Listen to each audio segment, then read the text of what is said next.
का दहन में कैसे कैसे हम टोटके कर सकते हैं या कहा जाए कौन कौन से ऐसे कार्य कर सकते हैं जिसकी वजह से हमारे जीवन में जो भी समस्याएं हैं, बाधाएं हैं, कष्ट हैं और भी दिक्कतें आ रही हैं, सफलता नहीं प्राप्त हो रही है, तरह बेतरह का आपको रोग सताए हुए है, आपका मन कमज़ोर है, आपके घर में समस्याएं हैं, कोई बाधा आपके घर में बनी हुई है, आपके ऊपर में कोई समस्या बनी हुई है, तो सबसे ज़्यादा जो प्रयोग किया जाता है प्रायः ज़्यादातर घरों में देखा जाता है, लोग बेसन का उपटन बनाते हैं, आटे का उपटन बनाते हैं और उसमें थोड़ी सी राई डाल लेते हैं और उसका उपयोग करके आप अपने शरीर के प्रत्येक अंग में उसको लगा करके आप उसको होली में जा कर के दहन करके आते हैं, जिससे कि आपके जो स्वास्थ्य की स्थिति खराब चल रही है वह चीज़ हो जाती है खराब, जो चीज़ें हैं वो उसमें नष्ट हो जाती हैं और उपटन को डालने से आपके नकारात्मक शक्तियाँ दूर होती हैं। घर, दुकान और कार्यस्थल पर अगर कहा जाए तो वहाँ की भी इसी तरीके से उतार करके लोग डालते हैं, वहाँ की भी नेगेटिव एनर्जीज़ को वहाँ से निकाल करके होलिका में दहन करते हैं। ख़ास तौर पर वहाँ पर ले जा कर के थोड़ी सी राख या कहा जाए छिड़काव करते हैं होली का,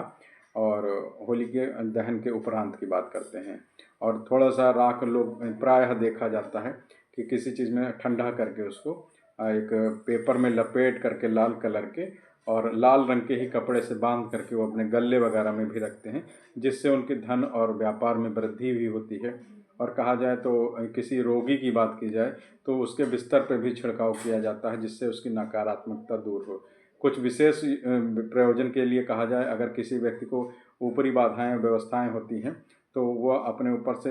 आप जो अगर कहा जाए तो 2 फूल वाली लौंग उतार करके उसी होलिका में डाल देते हैं, तो भी आपका जो नेगेटिविटी है वह दूर होती है। साथ ही साथ में अगर ग्रह कलेश की बात की जाए तो उसकी शांति के लिए जौ आटा इसको मिक्स करके चढ़ाते हैं आपके होलिका में, तो उससे भी उनके घर में जो कलेश हो रहा था वह दूर होता है। और अगर बात कर लें आपके किसी काम में अगर सफलता नहीं प्राप्त हो रही है तो नारियल, सुपारी और पान, इन तीनों को रख करके वहाँ पर प्रयोजन से 7 बार चक्कर लगाने पर आपका जो सफलता वाली स्थितियाँ हैं वह भी मिलने लगती है और आपकी असफलताएं जो है वह दूर होती हैं। और बात की जाए तो होलिका दहन के दिन जो आप किसी अगर कहा जाए वैधव्य व्यक्ति हो जिसकी पत्नी मर गई हो और समाप्त हो गई हो किन्हीं कारण से, और उनके अगर कपड़े फटे हुए मिल जाएं और उसकी बत्ती बना करके आप जलाते हैं नीम के पेड़ के नीचे लगातार 13 से 15 दिन, इस क्योंकि यह होलिका दहन के टाइम में बहुत सारी ऐसी दिव्य शक्तियाँ भी जागृत होती हैं जो आप समझ लीजिए बहुत लाभदायक होती है, जो कि पूर्णिमा में ये मनाया जाता है त्यौहार। तो यहाँ पर आपका लगभग 15 दिन ये ऐसे रहते हैं जो आपके फेवर की चीज़ों में भी होते हैं और नकारात्मक और पॉजिटिव दोनों तरीके की एनर्जी इस समय बहुत ज़्यादा विद्यमान रहती हैं, इसलिए बहुत ज़्यादा मूड भी स्विंग्स होते हैं इस समय पर। तो अगर ऐसा दीपक जलाते हैं आप तो वह नीम पर आने वाली जो भी देवी हैं वह प्रसन्न होती हैं और आपको मनवांछित फल भी देती हैं, ऐसा कहा गया है, कई जगह पर देखा गया है, लिखा में या लिखे पढ़ी में देखा गया है। ऐसा करने से लाभ भी प्राप्त होता है, मनवांछित फल भी देते हैं मिष्ठान चढ़ाने के उपरांत, और हो सकता है कि आपको आवाज़ भी दे। लेकिन मैं फ़िलहाल इस प्रयोजन के लिए नहीं कह रहा हूँ कि आप इसको करें, लेकिन यह उपाय के तौर पर कई लोग करते हैं। लगातार बीमार रह रहे हैं तो आप क्या कर सकते हैं कि आप अपने सर से नारियल उतार करके उस होलिका में डाल सकते हैं, तो भी आपको लाभ देने वाली स्थितियाँ बनती हैं। और अगर और चीज़ों की बात कर लें, जैसे कि किसी को वश में करने वाली स्थितियों की बात की जाए, कोई आपका प्रेमी है, प्रेमिका है, आपसे रुष्ट है, बात नहीं मानता है या जो भी चीज़ें, तो वहाँ पर ओम की जगह पर आपको मैं बता दूं यहाँ पर क्या करना होगा। फिलहाल के लिए होलिका के दहन के रात में आपको तगर, अगर 2 चीज़ें आती हैं तो आप तगर लेंगे, तगर ले लेंगे, काग जंघा ले लेंगे और केसर ले लेंगे, साथ में थोड़ा सा वहाँ पर अगर कहा जाए तो लौंग भी ले लेंगे। इन 4 चीज़ों को आप घेप लेंगे या कहा जाए मिक्स कर लेंगे अच्छे तरीके से, और क्लीम कामदेवाय फट स्वाहा इस मंत्र का लगातार आप जाप करते रहेंगे और वहाँ पर होली के स्थान पर उसको अभिमंत्रित करके आप अगले दिन होलिका के उसी गुलाल में मिला करके किसी अपने जानने वाले प्रेमी के ऊपर में उसका अगर छिड़काव करते हैं तो वो आपके वश में होने की बहुत ज़्यादा यहाँ पर संभावनाएं बनती हैं। अगर धन के प्रति यह आकर्षित किया जाए तो ओम धन देवाय नमः या कहा जाए लक्ष्मी प्रदाय नमः, ओम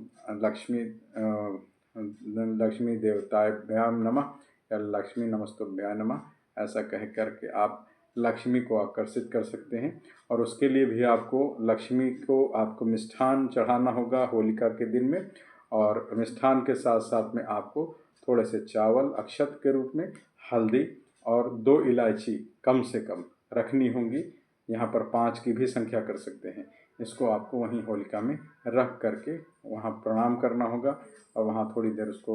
सेंक करके वापस आना होगा और अपने जो शुभ जहाँ पर आप पैसे रखते हैं वहीं पर उसको बांध करके लाल कपड़े में रख लेने से आपका सिद्ध होगा और धन इत्यादि आपकी बढ़ोतरी होना चालू हो जाएगी।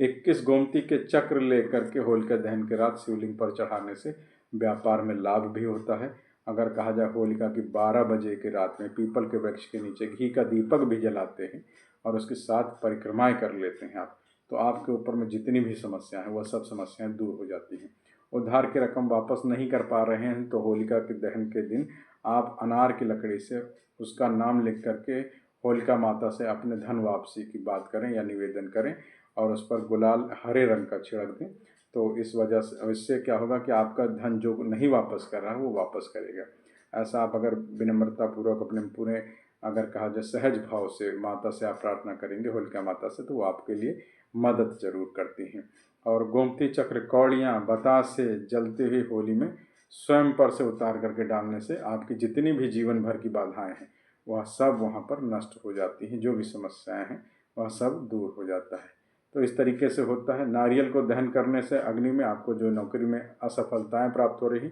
वह प्राप्त होने लग जाती हैं, सफलता मिलने लग जाती है। नरसिंह का अगर स्त्रोत करते हैं, चूँकि होलिका जो दहन है वो कहा जाए भगवान नरसिंह का अवतार हुआ था उसी में, और इसी वजह से यह मनाया जाता है। तो यहाँ पर प्रहलाद और नरसिंह का बहुत अच्छा संबंध कहा गया है। तो माता पिता और पुत्र की बात की जाती है। तो हिरण्यकश्यप को यहाँ पर आपने अवतरित होकर के वहाँ पर फाड़ दिया था बीच से, तो इसलिए इसको मनाते भी हैं यहाँ पर विशेष तौर पर। तो इसलिए आपकी चीज़ें हैं तो ये सब टोटके आप अपना सकते हैं। आप उपटन वगैरह वो कर सकते हैं। हाँ, ये बात ज़रूर है कि रात में आप जब भी निकलें तो चौराहे को देख करके विशेष तौर पर निकलेंगे। चौराहे को क्रॉस करने से पहले, चूँकि 12 बजे के बाद आपको निकलना भी थोड़ा सा ठीक नहीं माना जाता है, इसलिए आप अपना ध्यान रखते हुए चौराहा क्रॉस करेंगे। नहीं तो हो सकता है किसी के द्वारा किया हुआ कोई तंत्र यंत्र आपके ऊपर में भी लागू हो जाए, इसलिए विशेष तौर पर चौराहा देख करके क्रॉस कीजिएगा। धन्यवाद, नमस्कार।